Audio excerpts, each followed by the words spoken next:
নমস্কার বন্ধুরা, আশা করি আপনারা সকলে ভালো আছেন। আমি আজকে লাল শাক রান্না করেছি। আমি যেভাবে রান্না করি সেভাবে রান্না করে দেখাবো।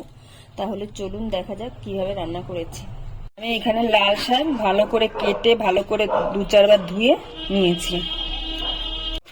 আমি কড়া গরম করে নিয়েছি। এখন শুকনো খোলায় আমি কটা বাদাম ভেজে নেব। বাদামগুলো আমার ভাজা হয়ে গেছে, আমি এখন তুলে নিচ্ছি। আমি কড়াইতে তেল গরম করতে দিয়েছি। এখন আমি ফোড়নে দিচ্ছি কালো জিরা, একটা শুকনো লঙ্কা, আর দিয়ে দিচ্ছি রসুন থেতো করে রেখেছিলাম 4-5 কোয়া সেটা। রসুনটা একটু লাল লাল করে ভেজে নেব। এখন আমি শাকগুলো দিয়ে দেবো।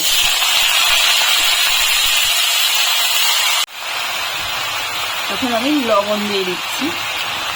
লবণ দিয়ে একটু নেড়ে চেড়ে ঢেকে দেবো শাকটা।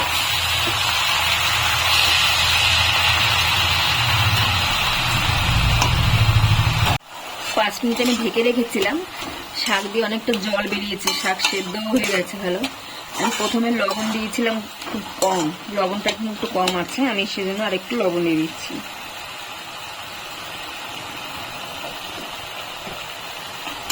নেড়ে চেড়ে দেবো।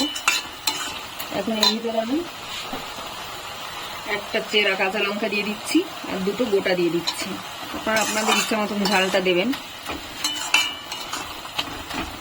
পুরো জলটা আমি শুকিয়ে ফেলবো। লাল শাকের ভিতরে জলটা বেরিয়েছে, পুরোটা শুকিয়ে ফেলতে হবে। শাকের জল প্রায় শুকিয়ে এসে আমি এখন সামান্য পরিমাণে একটু চিনি দিয়ে দিচ্ছি। যে বাদামগুলো ভেজে রেখেছিলাম তার খোসাগুলো ছাড়িয়ে রেখেছি, এখন বাদামটাও দিয়ে দিচ্ছি। বাদাম দিয়ে ভালো করে নেড়ে চেড়ে দেবো।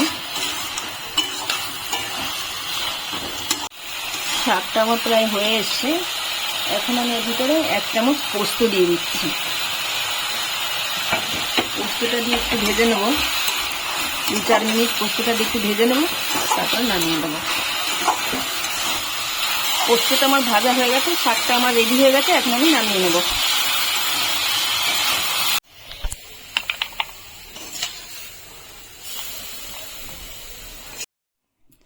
লাল শাক তৈরি হয়ে গেছে। ভিডিওটি যদি ভালো লাগে তাহলে একটা লাইক, সাবস্ক্রাইব এবং কমেন্ট করবেন।